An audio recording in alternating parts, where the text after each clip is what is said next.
The August 6, 2019 opinion by the three-judge appellate panel was unpublished, which means that it does not constitute controlling legal authority and its citation is disfavored.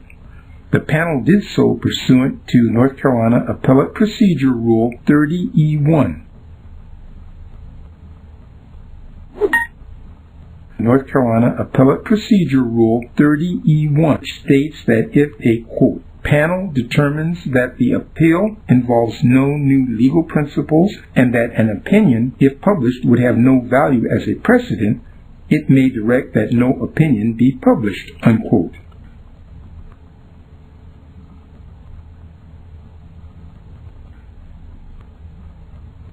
On August 15, 2019, Mangum timely filed, in accordance with North Carolina Appellate Rule procedures, a motion for publication of unpublished opinion because her case met requisites set forth in Rule 30E1. Specifically, Mangum wrote with respect to Issue 1 of her appeal regarding due process, quote, "This issue is without doubt a most singular one in jurisprudence annals, and very likely represents a case of first impression. It is incomprehensible in the 21st century that a legal party would be prevented from bringing work product, consisting only of paper documents, to assist with presentation of his or her case and rebuttal of opponents' arguments. But that is exactly what happened in this case," unquote. The three-judge appellate panel, because of deficiencies and flaws with its opinion, did not want attention directed to it, which would follow if published. Despite merit in support of its publication, both initially and secondarily by plaintiff pro se Mangum's motion, the panel refused to grant her appeal and the credible status that it deserved by allowing it to be published.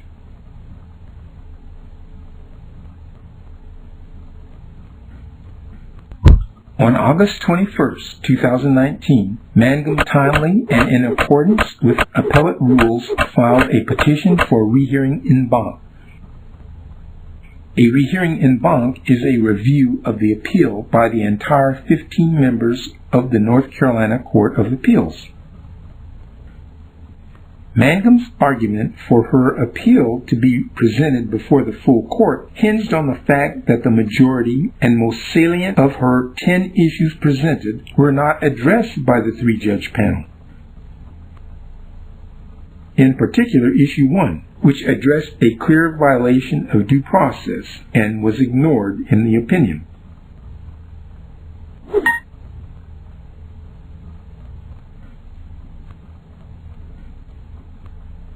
Political issues come into consideration, with the three panel members being all Republicans in a ruling brought by African-American Crystal Mangum.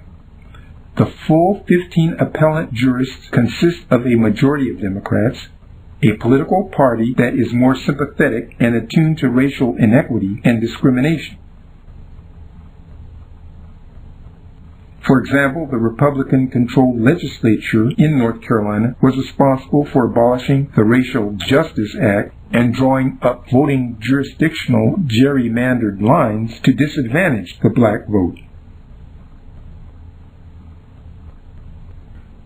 An example of Republican racism can be found in a recent opinion piece by UNC law professor Gene Nickel, a contributing columnist for the News and Observer.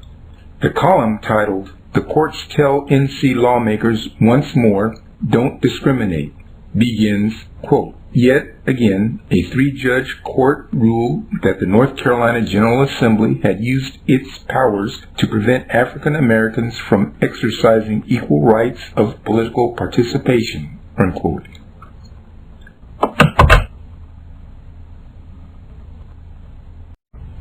It is important to note that the three-judge appellate panel issuing the ruling was comprised of Democrats, with Judge Toby Hampson writing the opinion and Judges John Arrowwood and Allegra Collins concurring. Had Judges Berger, Dillon, and Zachary gotten this case, the outcome could have been different, not based upon fairness, but upon politics. Keep in mind that Judge Phil Berger Jr., who wrote the opinion, is the son of Phil Berger, Republican leader of the North Carolina State Senate.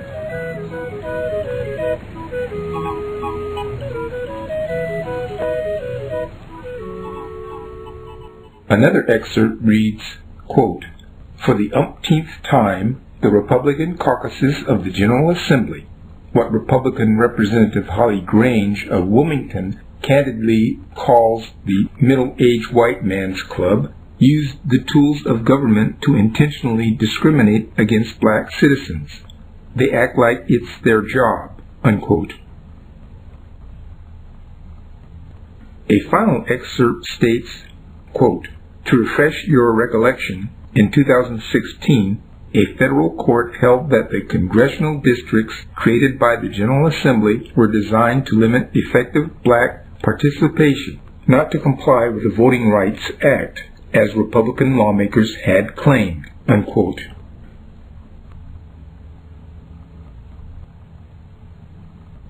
More importantly, the three-judge contingent did not want to embarrass itself by exposing the inadequacies and failings of its opinion to its colleagues. That is why Judges Berger, Dillon, and Zachary denied Mangum's request for her motion for publication of an unpublished opinion and her petition for rehearing en banc.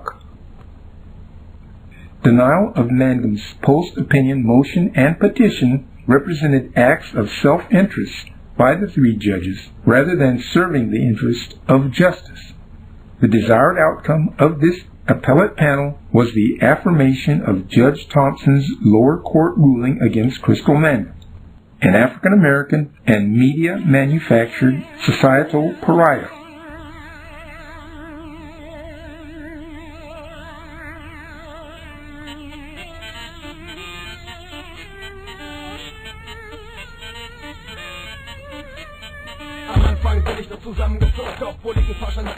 On May 8, 2019, the North Carolina Court of Appeals, represented by its panel consisting of Judges Phil Berger Jr., Chris Dillon, and Valerie Zachary, faced a test of judicial integrity when it heard Crystal Mangum's appeal of Judge Carolyn Thompson's August 15, 2018 ruling, which dismissed the pro se plaintiff's malicious prosecution complaint.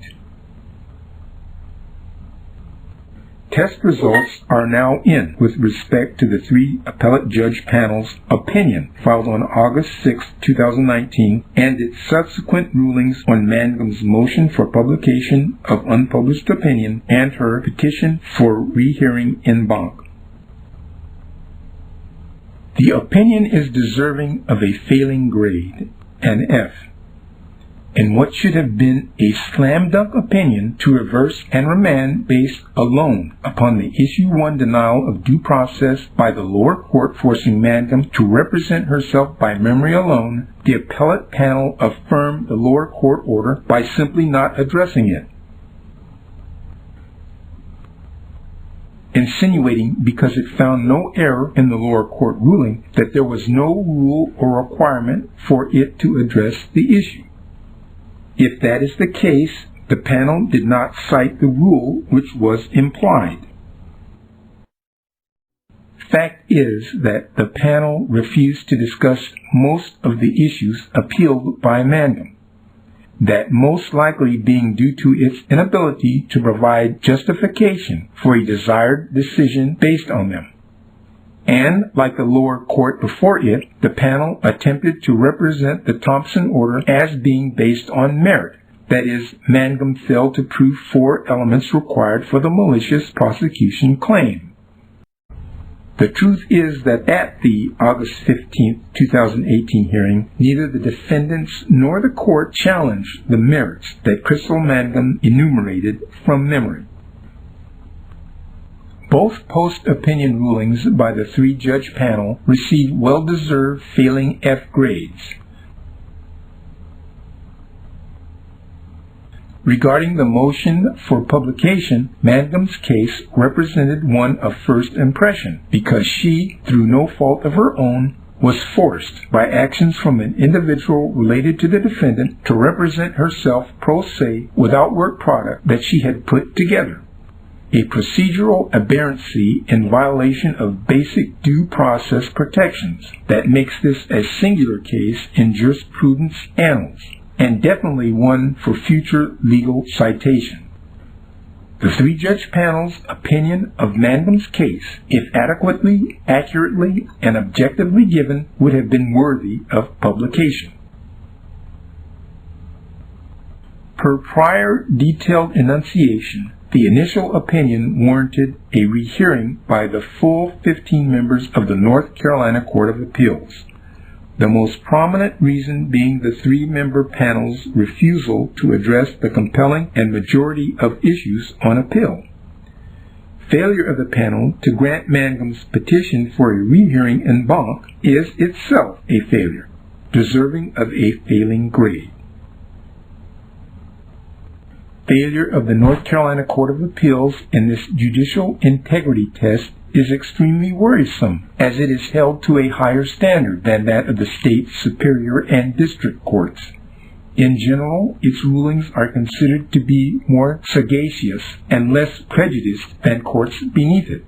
This three-judge panel's opinion and rulings threaten the integrity of the state's system of justice.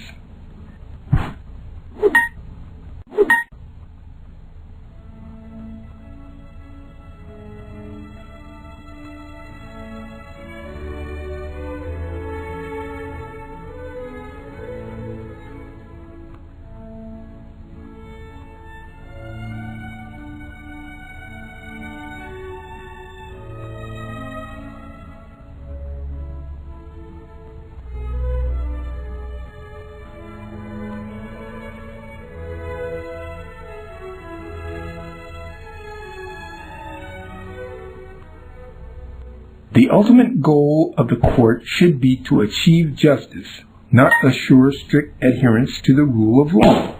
Laws are man-made and not commandments handed down from the heavens like manna. Laws can be unethical, discriminatory, and even cruel.